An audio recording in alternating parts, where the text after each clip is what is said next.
Assalamualaikum warahmatullahi wabarakatuh. Alhamdulillah, alhamdulillahirabbil alamin wa bihi nasta'inu ala umuri din. La haula wala quwwata illa billahil azim. Asyhadu an la ilaha illallah wa asyhadu anna Muhammadar Rasulullah. Amma ba'du. Anak-anakku sekalian, mula pertama marilah kita banyak-banyak membacakan puji syukur kehadirat Allah yang pagi hari ini kita bisa berjumpa walaupun jarak jauh dengan sistem daring. Anakku sekalian, pada pagi hari ini saya Muhammad Jalil kebetulan mendapatkan materi tentang keunggulan madrasah. Keunggulan madrasah adalah terdiri dari dua suku kata, yaitu keunggulan dan madrasah. Marilah kita sama-sama cari artinya lebih dahulu. Apa sih yang dimaksud dengan keunggulan dan apa sih yang dimaksud dengan madrasah? Menurut arti secara bahasa, keunggulan itu adalah melebihi satu dengan yang lain. Sedangkan madrasah itu adalah berasal dari bahasa Arab yang kalau bahasanya saya itu disebut dengan sekolah. Anak-anakku sekalian, langsung kita bahas tentang keunggulan madrasah. Keunggulan madrasah itu didukung oleh beberapa kriteria, diantaranya adalah satu, tentang fasilitas sekolah.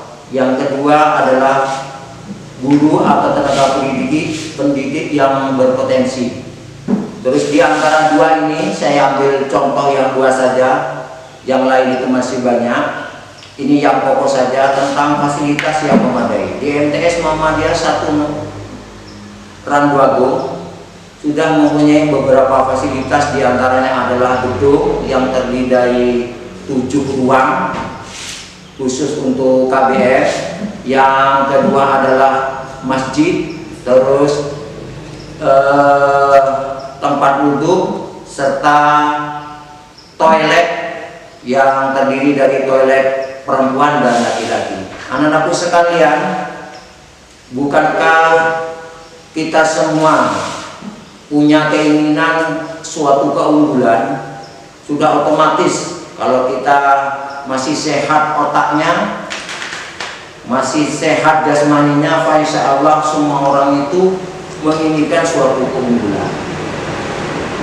Tetapi keunggulan itu tidak bisa datang begitu saja. Keunggulan itu masih membutuhkan suatu perjuangan. Di antaranya perjuangan itu yang harus punya pada diri kita adalah satu, yaitu yang ada dalam hati kita adalah kemauan. Yang kedua adalah niat yang matang. Yang ketiga, tidak bermalas-malasan. Yang keempat adalah selalu ingin tahu. Terus yang kelima, yang terakhir, yang tidak kalah pentingnya adalah tidak malu untuk bertanya. Di antara beberapa kriteria yang mendukung tentang keberadaan suatu keunggulan itu, maka kalau kita dipenuhi, insya Allah cepat atau lambat kita menjadi seorang yang melebihi atau mengungguli dengan yang lain. Pertama, untuk menjadi unggul kita harus mengalahkan keunggulan yang lain.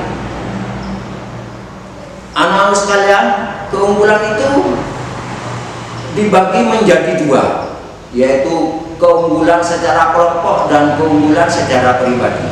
Di belakang Bapak Muhammad Jalil ini adalah suatu keunggulan yang pernah dicapai oleh siswa-siswi MTS Muhammadiyah 1 Randuagung. Di antaranya adalah juara 3 turnamen futsal SMK Mulu Cup, yaitu adalah keunggulan yang bersifat kelompok. Ada juga juara 1 Olimpiade bidang studi agama tingkat kabupaten. Ini adalah keunggulan yang bersifat pribadi. Tapi semuanya kelompok dan pribadi tersebut semuanya adalah milik MTS Muhammadiyah 01 Randuagung.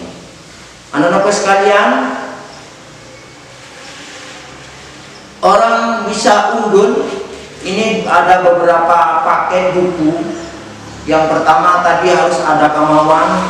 Pertama adalah harus mau selalu belajar, ingin tahu membaca. Dalam Al-Quran surat Al-Alaq bahwa kita itu diwajibkan untuk selalu membaca dan membaca. Apa yang harus dibaca? Yang kita lihat, yang kita dengar, yang kita rasakan itu harus dibaca. Lalu kemudian setelah membaca, kita harus menganalisa, mencerna apa itu penyebabnya seperti itu, kejadian seperti itu. Itu salah satu bentuk daripada membaca kita. Dengan membaca kita bisa mengetahui semua apa yang belum kita ketahui. Maka untuk itu anak-anakku sekalian, di rumah, di masyarakat, terutama di sekolah, budayakanlah, bersemangatlah untuk selalu membaca. Karena dengan membaca kita bisa melepaskan dari suatu kebodohan, akan menuju kepada suatu keunggulan atau dengan kepandaian melepaskan diri dari kebodohan. Anak-anakku sekalian, ada beberapa hal ini di depan saya. Ini adalah contoh makanan snack, itu ya. Ini adalah tidak sembarang orang membuat makanan seperti ini.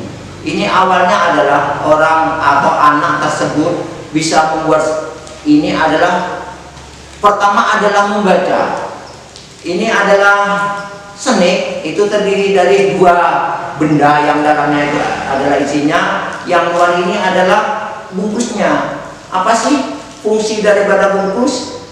Yaitu adalah untuk mengamankan benda yang ada di dalamnya. Dan begitu seterusnya, seperti yang terpapar di belakang ini. Tak inginkah kalian punya trofi atau penghargaan yang di belakang ini adalah bentuk suatu benda yang pernah dipakai oleh kakak-kakak kita sebelumnya. Anak-anakku sekalian, itu saja mungkin yang saya bisa sampaikan. Mudah-mudahan sedikit yang saya sampaikan menjadi cambuk kepada kita semua untuk lebih semangat menjadi orang yang unggul, melebihi orang yang lain. Tapi dengan catatan, walaupun kita menjadi orang unggul, tetaplah hati kita menjadi rendah atau rendah hati. Itu saja. Mudah-mudahan ada manfaatnya. Billahi taufiq wal hidayah. Wassalamualaikum warahmatullahi wabarakatuh.